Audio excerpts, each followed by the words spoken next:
Shalom pendengar yang dikasihi Tuhan dimanapun Anda berada. Sesaat lagi Anda akan menikmati siaran tunda ibadah World Revival Center, ibadah kebangunan rohani yang diadakan setiap hari Kamis jam 18.30 bertempat di BTC Ruang Balarea.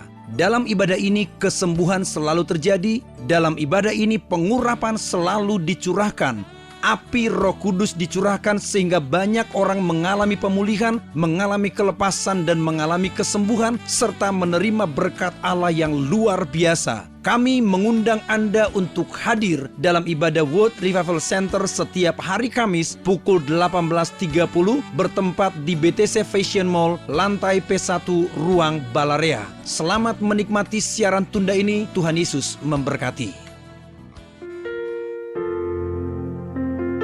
Tidak ada lain ya Tuhan yang kuinginkan selain Engkau dan hadirat-Mu.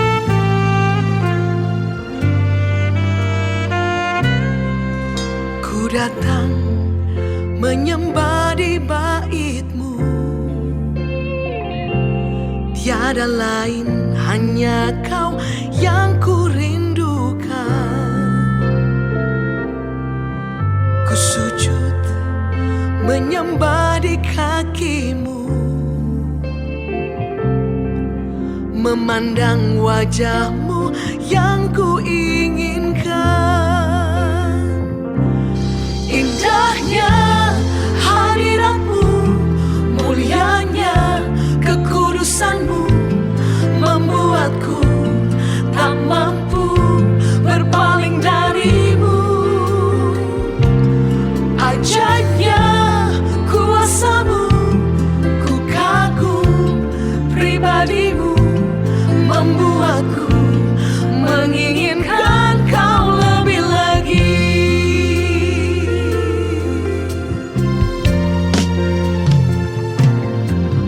Ku datang menyembah di bait-Mu.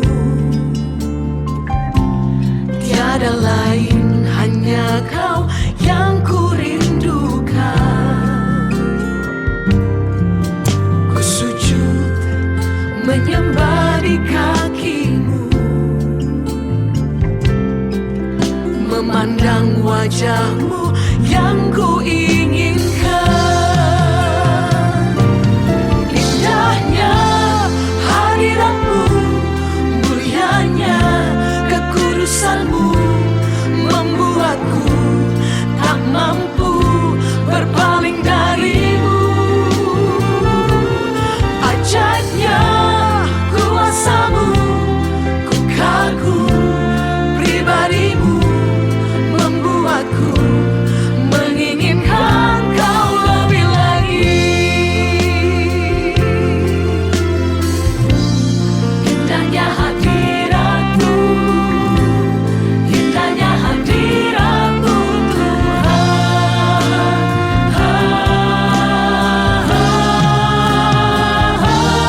Indahnya hadirat-Mu, mulianya kekudusan-Mu, membuatku tak mampu berpaling dari-Mu. Ajaibnya kuasa-Mu, ku kagum pribadi-Mu, membuatku menginginkan Kau lebih lagi. Ajaibnya kuasa-Mu, ku kagum pribadi-Mu, membuatku menginginkan Kau lebih lagi. Membuatku menginginkan Kau lebih lagi. Membuatku menginginkan Yesus lebih lagi.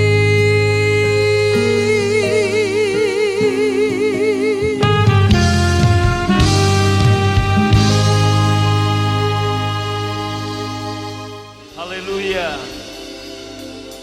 Segala pujian, hormat, kemuliaan, ucapan syukur kami hanya bagi Tuhan. Sampaikan firman-Mu, urapi hamba-Mu, urapi kami semua. Juga semua jemaat yang online di rumah, di seluruh Indonesia bahkan luar negeri yang beribadah bersama-sama malam ini. Firman Tuhan malam ini memerdekakan kami semua. Dalam satu nama Tuhan Yesus Kristus kami berdoa. Semua yang siap diberkati sama-sama berkata, amin. Tepuk tangan paling meriah buat Tuhan. Katakan shalom, haleluya. Bapak Ibu, masih ada beberapa kursi di samping kiri, jadi yang terlambat atau yang di belakang, ya boleh sini, saudaraku, ya lebih jelas, supaya lebih dekat, kelihatan wajah saya lebih ganteng kalau dari sini. Amin. Prosper people, amin, haleluya. Iya, bagaimana kabar saudara semua? Sehat, kuat, makmur. Tidak ada harapan bagi saudara dan saya apa? Sakit. Gak ada harapan untuk apa lagi? Lemah. Gak ada harapan untuk miskin. Kenapa? Kolose 3 ayat 3. Hidup kita tersembunyi di dalam Tuhan. Tepuk tangan paling meriah buat Tuhan. Amin. Silakan duduk saudara. Wow. Ya. Tolong sudah ada roti anggur? Ada? Karena Kamis lalu ya saudaraku yang di sini nggak kebagian roti dan anggur. Baik, hari ini Kamis 12 November 2020, betul ya? Jawab dong, saya tanya jangan diam aja. Lu kalau ditanya jawab bos. Ini 12 November 2020, betul? Saya ingat 35 tahun yang lalu, 12 November 85, saya bertobat, lahir baru, terima Yesus. Kemudian hidup saya mulai mengalami transformasi, perubahan. Saya masuk Bandung itu bulan Agustus 85, dan saudaraku, 2 minggu lalu saya pelayanan di Lampung dan kemudian saya bawa anak-anak saya ke Palembang. Saya mau tunjukin aja ke anak-anak saya, nih loh Bapak dulu pernah sekolah SMP di Palembang. Kelas 1, kelas 2 SMP. Mungkin tanya saudara, loh Pak kan Bapak orang Pemalang, betul, tapi gimana juga Wong Kito juga saudara. Palembang tuh Wong Kito. Saya nemenin kakak saya yang baru nikah, mamahnya Acong, pendeta Acong yang di Sampit. Kakak saya perempuan baru nikah, dapat suami seorang medical rep yang sering keluar kota, ke Bengkulu, Lubuk Linggo, Lahat, dan sebagainya. Dan Palembang zaman segitu kan rawan. Jadi saya harus temenin kakak perempuan saya 2 tahun. Saudara, saya mengalami shock kultur di situ. Karena dari kota kecil Pemalang ke Palembang. Di Pemalang gak ada namanya apa itu, time zone game master, zaman segitu ada saudaraku. Satu-satunya mall di Palembang itu namanya King, saya ingat sekali. Dan akhirnya saudaraku saya 2 kali hampir mati di kota Palembang. Yang pertama karena sakit. Dan waktu saya sakit kakak saya gak ada. Karena saudaraku, suaminya udah dipindah ke Jakarta dan saya nanggung. Mau kenaikan kelas, saya sakit hampir mati, panas, step. Saya dobrak, apa itu, plafon, itu mau mati saudara. Dan mau kemana, gak ada obat, gak ada siapa-siapa di Palembang. Saya sendirian, mau mati. Tapi Tuhan sayang sama saya. Ya, saya teruskan, saudaraku, cerita itu saya nggak jadi mati gitu aja. Kalau saya mati nggak ada di sini kan? Saudara kalau dipikir mestinya saya mati. Apa karena itu demam berdarah atau apa saya nggak tahu. Ingat itu tahun 81 atau 82. Kemudian saudaraku saya mau mati lagi, yang kedua adalah saya dikeroyok saudara. Tiap hari saya udah terbiasa harus bawa badik. Jadi kalau sekolah ke SMP 6 naik angkot, saya mesti bawa badik pisau. Karena zaman segitu rawan saudara. Tusuk-tusukan depan saya pulang sekolah itu udah biasa.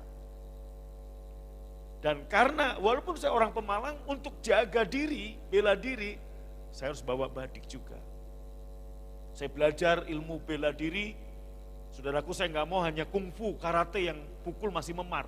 Saya mau yang tenaga dalam, pukul orang terbang, kira-kira gitu. Saya belajar, ya ikut namanya aliran Al-Hikmah. Ingat saudara. Ya, saudara, jadi tiap hari saya bawa badik ke sekolah. Dan satu kali kita senggolan dikit sama orang, pelotot-pelototan, udah berantem. Itu bedanya saudara. Dulu zaman saya tahun 80-an, cowok sama cowok kalau pelotot-pelototan itu berantem. Hari ini cowok sama cowok pelotot-pelototan bisa rangkul-rangkulan, itu bedanya tuh. Ini keanehan dunia hari ini. Betul nggak? Dulu lu ngapain lu lihat? Nah sekarang ngapain lu lihat? Handphonenya mana? Kemudian udah di mall jalan-jalan gandengan tangan, peluk-pelukan, bahaya ini. Betul? Dalam nama Yesus tidak akan terjadi di dalam keluarga saudara. Amin. Haleluya. Ya. LGBT nggak ada dalam Yesus. Anda dan keturunan Anda nggak akan ada ngalami begini. Cuman saya mau cerita tahun 80-an dengan 2020-an berbeda. Dulu cowok lihat cowok berantem, melotot-melotot, kalau ini berantem. Sekarang cowok main mata, beginian. Itu bedanya. Saudaraku, dan kalau ada ulang tahun teman-teman SMP yang perempuan ya, saudaraku, mereka suka undang toh. Dan kemudian biasa kasih lampu-lampu seperti ini nih dulu nih di rumah ya. Itu pakai musik disco Boney M, Tomcat. Di tepi sungai Babylon, tapi ini Inggrisnya. Saya ingat tuh lagu-lagu itu. Sik-sik mandole, wah pokoknya begitu saudaraku ya. Nah kalau pas lagi disco nyenggol itu udah pasti berantem. Nah saudara, yang namanya lagi begitu kan ya udahlah saudara ya. Singkat cerita, saudaraku saya dikeroyok. Dan pertama berantem satu lawan satu, orang kalah. Dia cari rumah saya. Saya sendiri, kakak saya nggak ada. Anda bayangin saya di rumah petak, 12 orang bawa badik. Saudaraku, dan rumah petak nggak ada pintu belakang, mau kabur kemana? Saudaraku, pintu masuk dan pintu keluar cuma satu, depan. Di situ saya mau mati, saudara, ingat seperti yang Yosafat. Yosafat berseru kepada Tuhan. Saya juga berseru pada Tuhan tapi nggak tahu cerita Yosafat. Karena bacaan saya bukan Yosafat, stensilan saudaraku. Ya kalau generasi sekarang nggak tahu stensilan, dulu tahu saudara. Dikeroyok di situ saudaraku, saya berteriak Tuhan, saya nggak ngerti karena udah mau mati. Saudaraku, saya bawa golok satu loh, mereka 12. Saya tahu bahwa pasti mati. Saya hanya berteriak, Yesus, tolong. Nggak tahu gimana, pokoknya saya selamat gak jadi dikeroyok. Itu aja saudara. Nah, kemudian kenaikan kelas, harusnya saya nggak naik kelas. SMP saya pindah kelas 3 kali. Dan waktu itu saya nggak naik kelas, cuman guru bilang begini, boleh naik asal pindah. Kalau mau di sini nggak naik, ya milih pindah. Ngapain di situ nggak naik? Cerita buat anak cucu beda. Bapak pernah nggak naik, nggak keren. Betul nggak saudara? Oke. Nah saudara, 12 November 85 saya ingat ada terima selebaran. Pendeta Yusuf Roni KKR di lapangan Sidolik Persib Jalan Ahmad Yani. Saya penasaran. Yang katanya dulu membakar gereja, yang katanya dulu benci sama orang Kristen. Kayak apa sih orangnya? Saya datang dalam KKR tersebut bukan karena saya rindu Tuhan. Bukan karena saya, saudaraku, saya mengasihi Tuhan atau pengen, enggak. Saya tahu bahwa itu yang saya katakan bahwa kekristenan mengajar Tuhan yang mencari kita domba yang terhilang. Agama-agama mengajar manusia mencari Tuhan. Saudaraku, maka saya katakan kata mencari Tuhan bukan karena Tuhan pernah hilang dalam hidup kita, kitalah yang terhilang. Saya sedikit memori 35 tahun lalu, kok tepat hari ini 12 November. Waktu saya saksikan ini, Jumadi bilang, Pak, itu sama dengan ulang tahun saya, lu jangan ngikutin sama deh. Gak ada keuntungan bagi saya kamu ngomong begitu. Lu yang untung supaya diri ingat orang. Ya udahlah saudaraku ya. Dan waktu itu Bapak Ibu, akhirnya saya datang ibadah 12 November 85. Bawa koran untuk duduk di lapangan rumput. Worship leader ngajak nyanyi lagu Suasana Surga Turunlah. Suasana surga turunlah. Oh, kesempatan saudaraku. Saya tadi, background saya kan saudaraku SMP aja udah suka disco. Sik, mandole, tomcat, model-model gitu kan. Ini suasana surga, udah saudaraku, saya lompat-lompat. Tapi pas lompat-lompat saya nangis. Saya nggak jadi lompat-lompat, air mata saya bercucuran. Saya nggak ngerti ini kenapa. Seperti berkali-kali saya katakan, saya pernah ditahan di Polsek Pemalang. Saya dipukul sama saudaraku satu pistol nih, cetak sama polisi, nggak nangis saudara. Mungkin ada tanya, Pak kenapa kok bisa sampai ditahan? Kenakalan remaja Pak. Saya baru masuk SMA kelas 1 di Pemalang. Ada anak kelas 2, biasa kan kelas 2, saudaraku ngejago kan ya. Saya nonyong, lu jangan gitu dong. Kamu anak kelas 1, ngapain lu? Jangan sok jago. Enggak. Kamu kelas 2, jangan gangguin cewek di kelas gua dong. Berantem yuk. Wah yuk, dia nantang saudara. Lu jual gue beli. Akhirnya pulang sekolah saya berantem sama anak kelas 2. Baru masuk SMA setelah ospek kira-kira hari pertama. Berantemlah saya sama dia. Menang saya saudara. Padahal badannya tinggi besar. Nah, dia bawa teman-temannya yang ikut ngeroyok. Nah, itulah saya keluarkan badik. Karena kebiasaan di Palembang, saya bawa ke Pemalang. Saya bawa badik karena 6 orang, saya berantem sendiri pasti kalah. Dan 1 dan 2 kalah sama dan kawan-kawan. Betul enggak? Saya bawa badik, suruh ayo. Nah, saudaraku pas begitu ada orang panggil polisi. Kenapa? Dekat polsek. Datanglah polisi, saya ditangkap. Dan yang dipersalahkan saya karena saya membawa senjata tajam. Malam itu saya ditahan semalaman. Om saya baik, saya ditebus saudara besok pagi. Ya, walaupun setelah itu dimarahin. Ya, kalau enggak, saudaraku saya ditahan. Nah, beberapa tahun kemudian, saudaraku, orang yang sama, saya udah jadi pendeta, udah bertobat. Orang yang sama belum. Satu kali, saudaraku, simpangan dengan Pak Alek BT, bukan Takariana, kakak saya di Jakarta. Ini orang yang sama. Ini, saudaraku, padahal nggak kenal. Pelotot-pelototan sama Pak Alek. Pak Alek belum pendeta, saya sudah saudaraku. Saudaraku akhirnya mau berantem sama Pak Alek. Ini ceritanya. Kemudian adik iparnya Pak Alek, bela Pak Alek, didatengin orang ini. Sampai akhirnya orang ini kemudian damai, ngobrol-ngobrol sama Pak Alek. Kamu, Bapak orang mana? Saya Pemalang, kata Pak Alek. Loh, sama saya orang Pemalang Pak. Pemalangnya mana? Ahmad Yani. Ahmad Yani apanya rumahnya Agung. Agung itu adik saya. Saya dulu pernah berantem sama Agung Pak, kalah. Nah itu kamu. Apalagi gua kakaknya, kok bisa? Oke ya, saudaraku singkat cerita. Saudara, Anda bisa lihat dari sini bahwa siapa yang mencari? Bukan saya. Tuhan yang cari saya. Harusnya saya mau mati 2 kali di Palembang waktu saya SMP karena sakit. Yang kedua karena dikeroyok. Nggak mungkin selamat, saudaraku yang dikeroyok itu nggak mungkin selamat. Karena saya tahu, tusuk-tusukan, tujah-tujahan bahasa Palembang, itu biasa. Nah saudara yang kedua, saya mau mati, yang ketiga, waktu saya jadi sopir travel Bandung-Jakarta di Jalan Purwakarta, mestinya mati. Saya mendahului truk, di depan ada bus. Kanan jurang, kiri truk. Apa yang saya lakukan? Saya hanya injek gas, saya udah gak ngerti apa. Saya berseru, Yesus! Dan di sebelah saya penumpang beragama Muslim. Saudaraku langsung lungsep, saudaraku membaca kitab apa saya gak tahu lah. Kitabnya dia. Saya jual, Yesus! Begitu saya buka mata, saya udah di depan truk, saya gak tahu. Saya nggak bisa nyetir 1 jam, saya berhenti di salah satu rumah makan. Saudara, yang ini nggak bisa tidur 2 hari, saudara penumpang saya.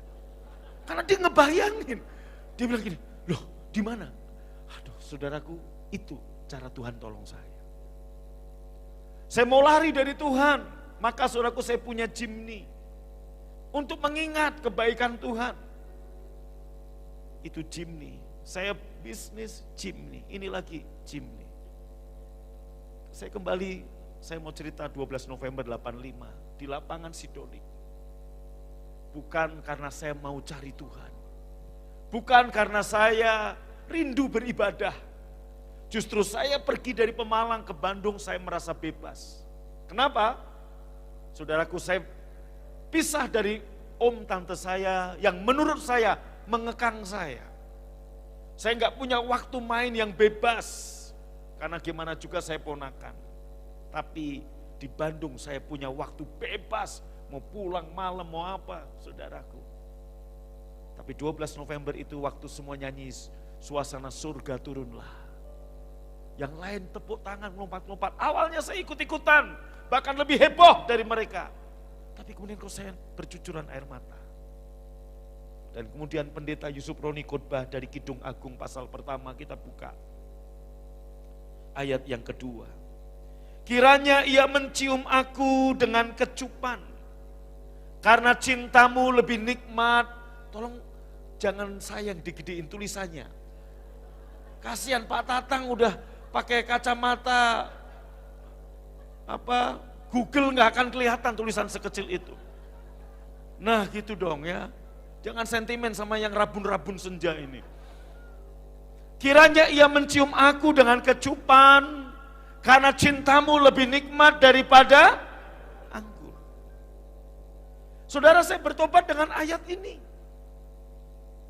Jujur Bapak Ibu Saudara, kakak saya Pak Alek udah lebih duluan bertobat dan dia udah jadi pembicara, pengkhotbah di PMK di Bandung. Dan dia kalau pulang ke Pemalang khotbah di youth. Saya juga pernah jadi ketua youth GKJ Pemalang. Kenapa saya dipilih? Bukan pendeta yang milih, suara terbanyak voting. Joe Biden sama Trump harus saingan. Nah saudara, saya kepilih jadi ketua youth karena apa? Mayoritas teman-teman anak-anak muda GKJ Pemalang berpikir, waduh kalau Agung ketuanya kita enak nih, banyak mainnya. Hanya kepilih saya. Jadi bukan karena rohani, bukan karena apa-apa. Halo? Loh saudara, saya jujur, mohon maaf. Perjamuan kudus di gereja di Pemalang, saya sering saudaraku minum anggur berlebih. Karena nggak pakai cawan kecil gini, cawannya gede. Jadi kalau udah barisan saya saudaraku, majelis gereja tahu pasti barisannya ini habis itu satu ke. Kenapa saudaraku? Loh itu kesempatan bagi saya untuk minum AO, anggur orang tua, tidak berdosa. Kira-kira begitu saudara. Kan perjamuan kudus saya pikir. Saya menganggap enteng, saya nggak tahu. Ya sekarang udah bertobat, janganlah Anda lakukan seperti itu. Amin. Nah saudara, Pak Alek kakak saya udah khotbah tentang dosa, tentang neraka, dan sebagainya. Nggak bikin saya tobat Pak. Tapi waktu Pak Yusuf Roni khotbah ini, kiranya ia mencium aku dengan kecupan. Ini menggambarkan tentang kasih Allah kepada kita.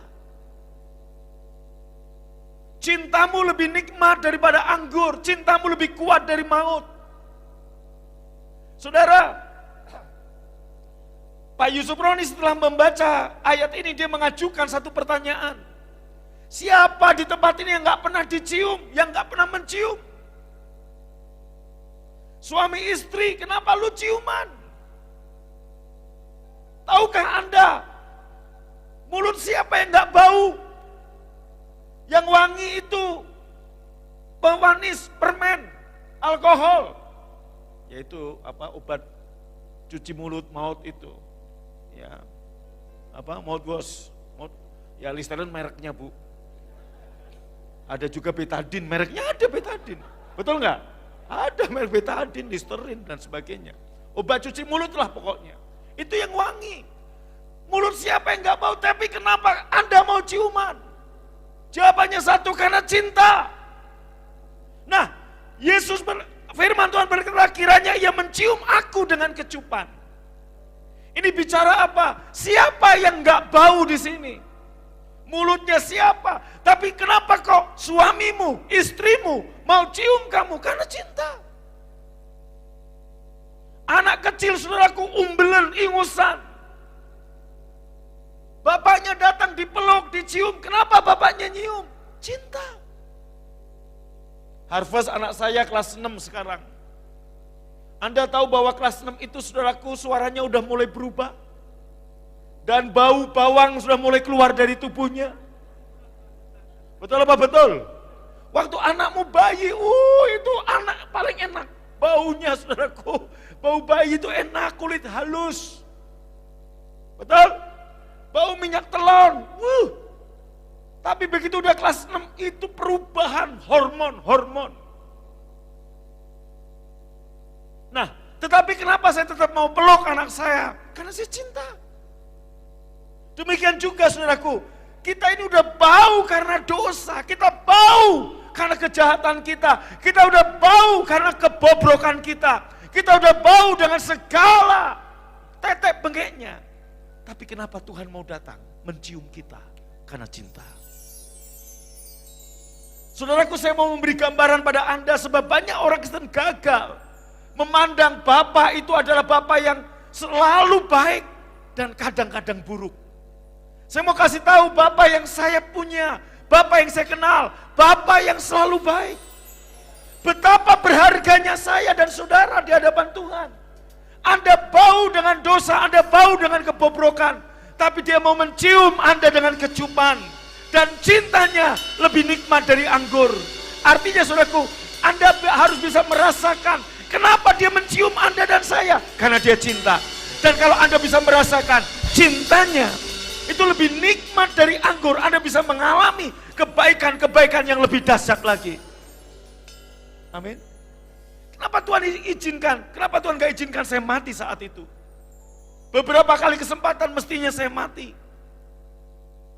Tapi kenapa kok Tuhan, saudaraku, membiarkan, menyelamatkan hidup saya? Saat saya sakit panas gak ada seorang pun yang merawat. Saudaraku, sampai artinya apa? Ini kenapa saya dobrak plafon? Karena saya berpikir seperti rumah itu mau rubuh. Kayak gempa bumi. Tempat tidur kayak naik, ini kayak mau turun. Saya teriak, gak ada yang nolong. Saya dobrak plafon dan saya berpikir saya mati saat itu. Dan banyak peristiwa, tapi kenapa Tuhan masih izinkan saya hidup? Karena Dia cinta saya.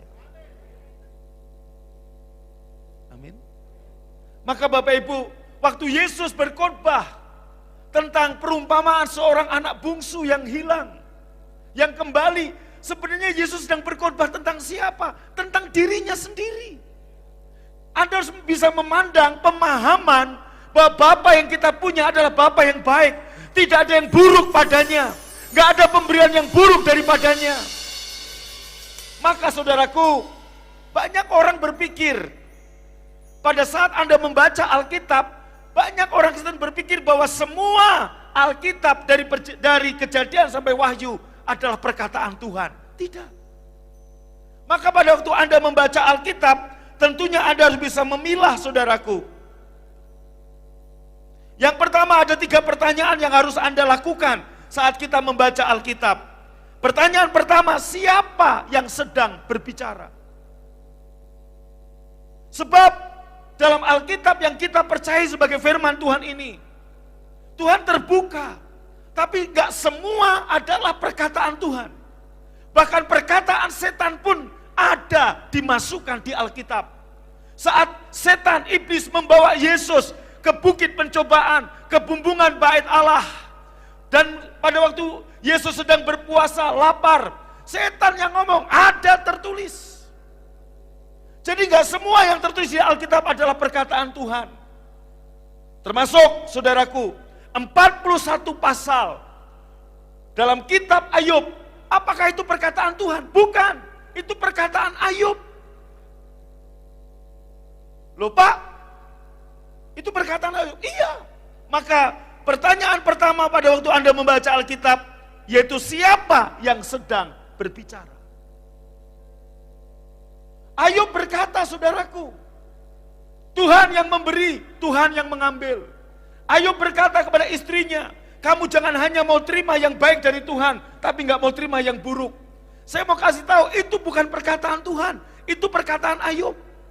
Yang hari ini banyak dikutip oleh hamba-hamba Tuhan, oleh mimbar-mimbar Kristen. Padahal Ayub sendiri sudah mencabut perkataan itu. Dalam Ayub pasal 42 ayat yang ke-5 dan 6. Anda lihat saudaraku, kita baca Ayub pasal 42 ayat 5-6. Hanya dari kata orang saja aku mendengar tentang engkau. Jadi saudaraku, pengenalan Ayub 41 pasal yang kita baca, itu adalah pengenalan Ayub hanya dari kata orang. Hanya dari kata pendeta. Hanya dari kata sekolah Alkitab. Tetapi hari ini Ayub berkata, mataku sendiri memandang engkau.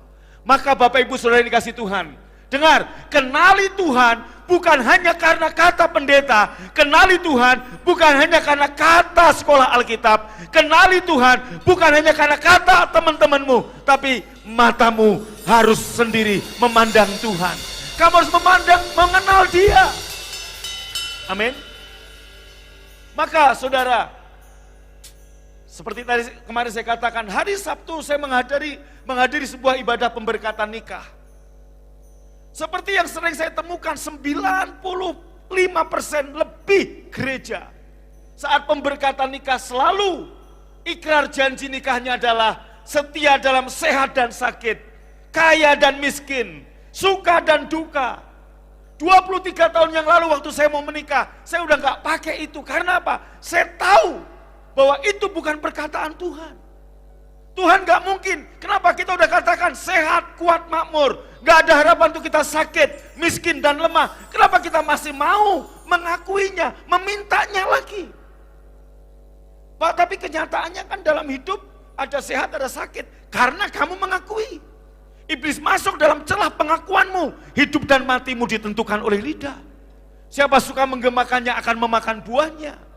Ayub dalam Ayub 42 ayat yang kelima, dulu hanya kata orang. Ayat 6-nya berkata, sekarang oleh sebab itu aku mencabut perkataanku. Dia cabut perkataan yang bodoh.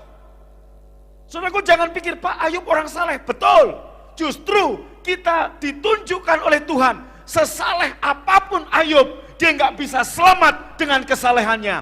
Keselamatan adalah kasih karunia, dan kita juga hidup dijaga karena kasih karunia. Amin. Tepuk tangan paling meriah buat Tuhan. Siapa yang percaya keselamatan kasih karunia? Nah, malam ini saudaraku, saya mau Anda mengenal Dia. Bukan hanya kata Agung Takaryana, bukan hanya kata pendeta, bukan hanya karena kata dokter siapa. No, Anda harus mengenal pribadi. Sebab pengenalan kita akan Dia itu menimbulkan, semakin kita kenal Dia, 2 Petrus 1 ayat 2, maka kasih karunia dan damai sejahtera, kebaikan Allah semakin melimpah-limpah dalam hidup kita. Kenapa kasih karunia kok nggak berlimpah? Karena kamu nggak kenal. Maka kamu harus kenali Dia. Sebagai contoh saudaraku, kita berjanji hidup suka duka, sehat sakit, kaya miskin. Loh, Yesus yang kaya rela jadi miskin supaya kita yang miskin jadi kaya. Amin. Apa yang dimaksud Yesus? Kaya apa? Bukan miskin rohani. Yesus gak pernah miskin rohani. Sebab kalau Yesus miskin rohani, Yesus jatuh dalam dosa. Yesus miskin secara jasmani. Singkat cerita, bahkan saudaraku, matinya pun, maaf, hanya pakai pakaian dalam saja. Itu menandakan Yesus yang kaya. Dia turun jadi manusia. Kemudian mati dalam keadaan, saudaraku, seperti itu. Gak terhormat, supaya kita yang gak terhormat menjadi dihormati. Yesus mati dalam keadaan hina, supaya kita hina, dimuliakan Tuhan. Amin. Itu yang Yesus mau. Maka saya buka dengan Kidung Agung 1 tadi. Dia mencium Anda dengan kecupan karena Dia mencintai Anda.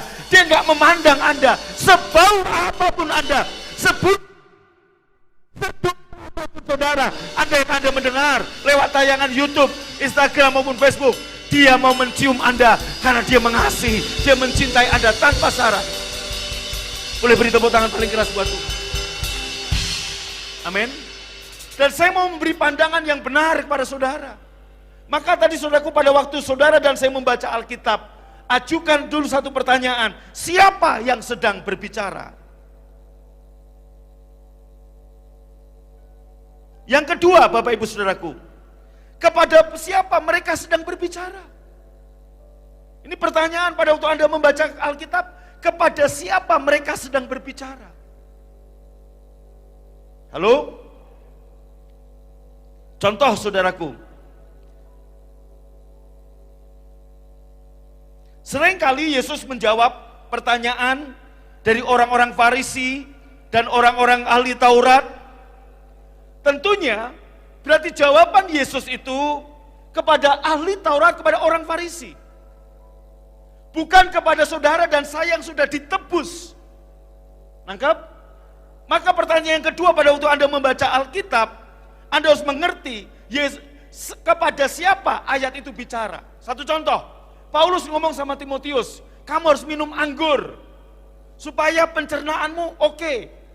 Paulus bicara kepada Timotius, bukan kepada semua orang Kristen. Bukan berarti kamu harus minum anggur, kita minum anggur habis ini. Betul? Halo? Betul enggak? Itu untuk Anda yang mengalami gangguan pencernaan, minum anggur. Kemudian ada lagi, harus pakai kerudung. Ada. Kepada siapa? Itu maka saudaraku, pertanyaan kedua pada waktu Anda membaca Alkitab, yaitu apa? Kepada siapa mereka berbicara? Saya kasih contoh lagi ya. Anda tahu ada satu orang muda yang kaya datang kepada Yesus. Dan dia berkata, bagaimana caranya supaya saya bertobat, supaya saya selamat? Yesus mengajarkan bla bla bla bla bla, saudaraku. Yaitu apa? Ketika Yesus bicara kepada orang muda yang kaya itu, ia berkata, kamu akan selamat jika kamu melakukan, saudaraku, semua hukum Taurat yang ada. Yesus sendiri tahu, tidak mungkin orang itu bisa melakukan hukum Taurat sepenuhnya. Maka diakhiri dengan satu kalimat, orang bertanya, orang gempar, jadi gimana? Memang, tapi bagi Allah tidak ada yang mustahil. Betul? Saudaraku, singkat lain lagi saudaraku, ya.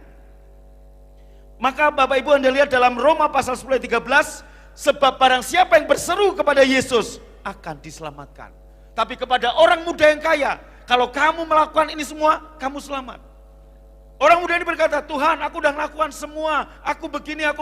Tapi Yesus berkata, kalau gitu jualah seluruh milikmu, ikutlah aku. Dia nggak bisa lakukan, karena dia lebih mencintai hartanya. Dari situ sudah didapati, sehebat apapun orang melakukan hukum Taurat, tetap akan ada cacatnya. Karena nggak ada orang yang sempurna melakukan hukum Taurat. Oleh karena itu, saudaraku, nggak mungkin orang diselamatkan karena perbuatan. Maka dalam Roma pasal 10, siapa yang berseru kepada Tuhan akan diselamatkan. Saudaraku, artinya keselamatan adalah kasih karunia. Boleh tepuk tangan buat Tuhan Yesus Kristus. Amin. Haleluya. Yang ketiga, saudaraku, apa yang sedang mereka bicarakan? Ketika Yesus berbicara tentang hukum Taurat pada orang-orang yang berada di bawah hukum Taurat, biasanya penerapannya nggak sama dengan orang yang non-Yahudi, yang telah lahir baru dan berada di bawah hukum Kristus. Sebagai contoh saudaraku, waktu Yesus berkata, ada tertulis. Waktu Yesus berkata, kitab suci mengatakan. Waktu Paulus berkata, kita menyelidiki kitab suci, sesungguhnya kitab perjanjian baru belum ditulis. Jadi yang disebut kitab suci di zaman mereka apa? Itu adalah kitab Taurat. Oke, saya nggak akan jelaskan itu. Saya mau jelaskan, saya memberikan gambaran pada saudara betapa pentingnya kita mengenal dia dengan benar, dengan cara pandang orang Kristen perjanjian baru. Bukan cara pandang Kristen perjanjian lama. Seperti minggu kemarin saya khotbah, kalau Anda nggak menerima pewahyuan ini, Anda akan pada waktu Anda membaca kitab Perjanjian Lama itu ada selubung sehingga kita nggak akan mengerti. Sebab hanya Kristus yang bisa menyingkapkan selubung Perjanjian Lama dalam hidup kita. Saat saya mengerti hal ini, saya bisa menemukan pribadi Yesus ketika saya membaca kitab Kejadian. Saya bisa menemukan pribadi Yesus ketika saya membaca kitab Imamat. Tanpa saya mendapat pewahyuan ini, Anda baca kitab Imamat, Anda nggak ngerti, sulit dimengerti. Maka saudaraku, sesungguhnya pada waktu kita nyanyi lagu, inilah zaman Elia, inilah zaman Musa, inilah zaman Yehezkiel, inilah zaman Daud. Saya mau katakan, itu yang dimaksud, ini bukan zaman Daud, ini bukan zaman Yehezkiel. Yehezkiel yang membangkitkan tulang yang mati, Daud yang memulihkan pujian penyembahan, Musa yang begini, kemudian siapa lagi? Elia yang begini, kuasa Tuhan. Itu semua berbicara tentang siapa? Yesus. Bukan berarti ini zamannya Daud, bukan. Maka Anda lihat saudaraku, waktu Daud berkata, jangan engkau mengambil rohmu daripadaku. Banyak orang Kristen Perjanjian Baru berdoa mirip kayak Daud, Tuhan jangan ambil Roh Kudus daripadaku. Saya mau kasih tahu, zaman Perjanjian Lama orang ngomong begitu karena Roh Kudus kadang menclok, kadang pergi. Enggak semua orang dipenuhi Roh Kudus. Maka Anda lihat Saul satu kali dipenuhi Roh Kudus, dia seperti nabi. Maka ada berkata, apakah Saul termasuk seorang nabi?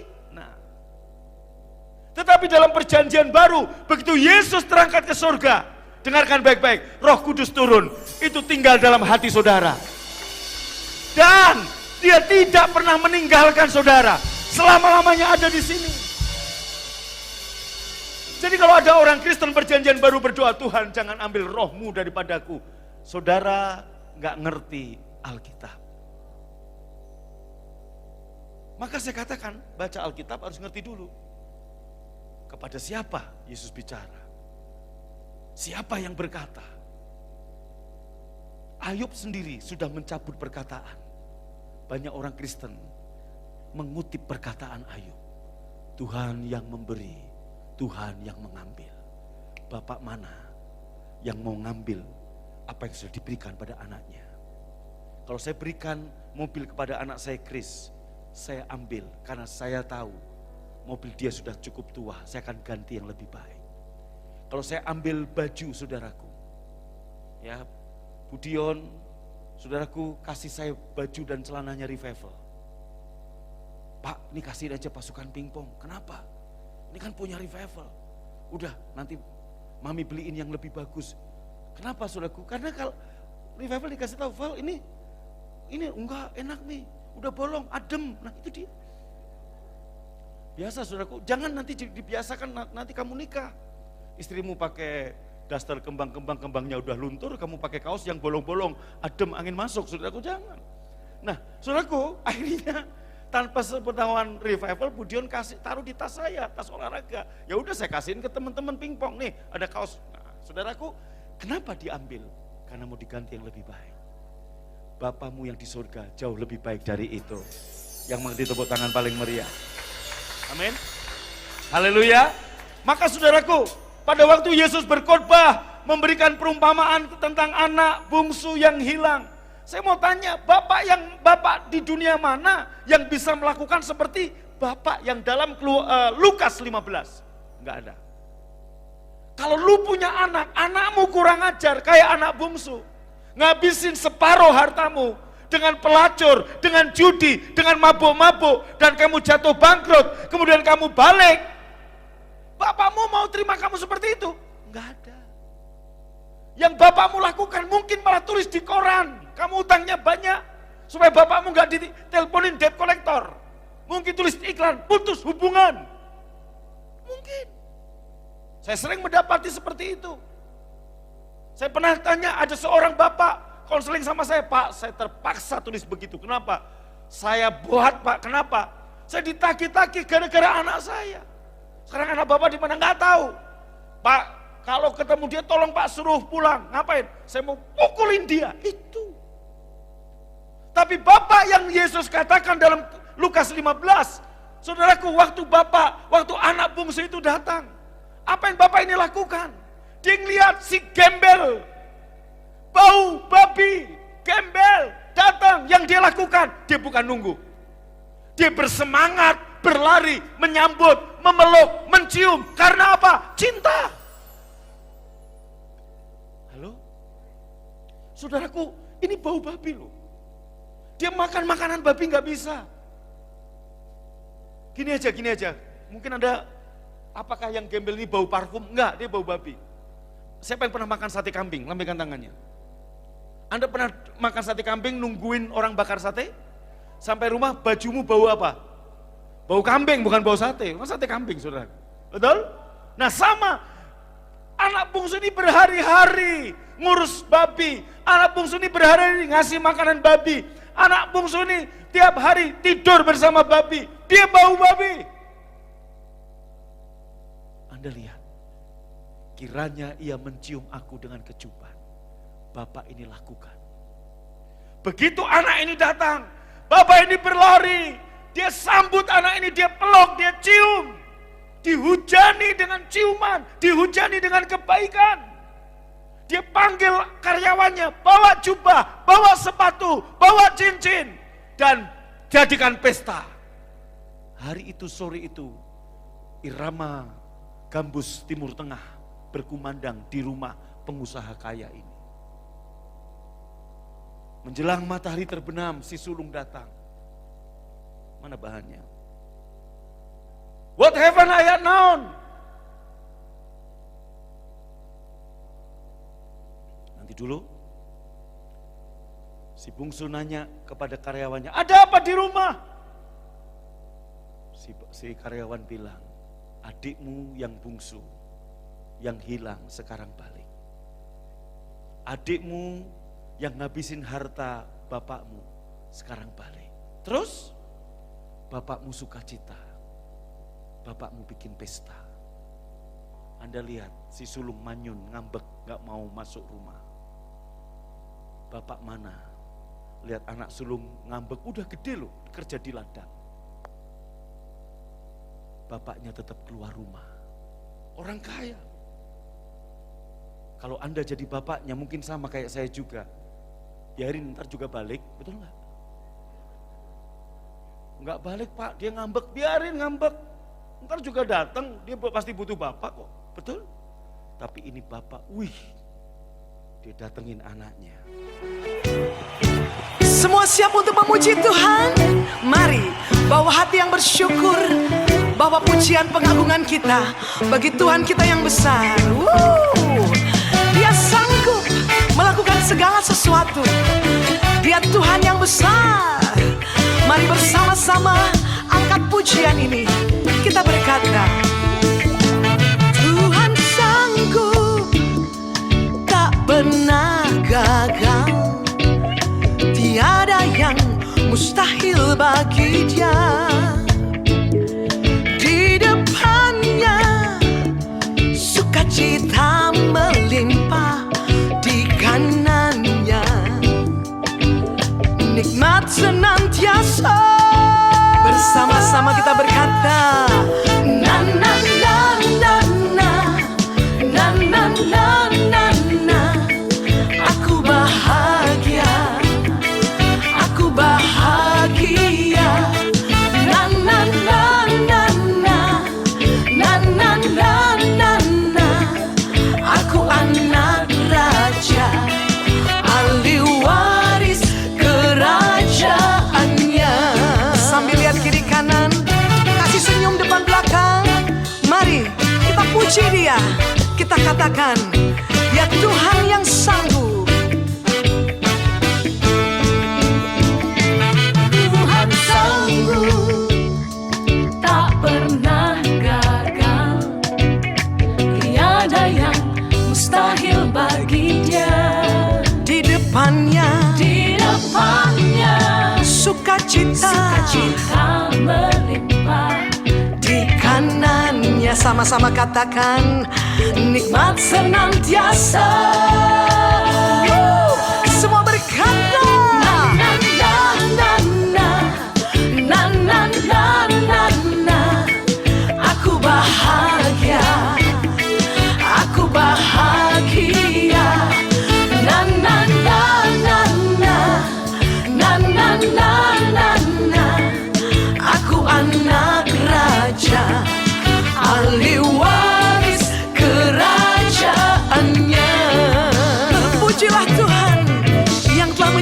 dengan kita, anak-anaknya.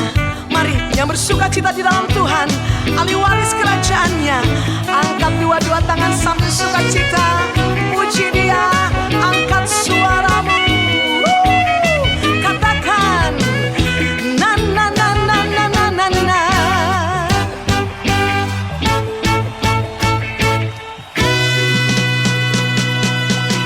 Na na na na na na na na na na.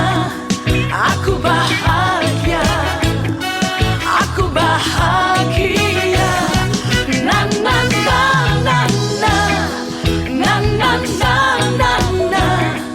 Aku anak raja, ahli waris kerajaannya. Ahli waris Ahli kerajaannya. waris kerajaannya. Dengan sukacita. Ahli waris kerajaannya. Berikan tepuk tangan sorak-sorai bagi Allah kita.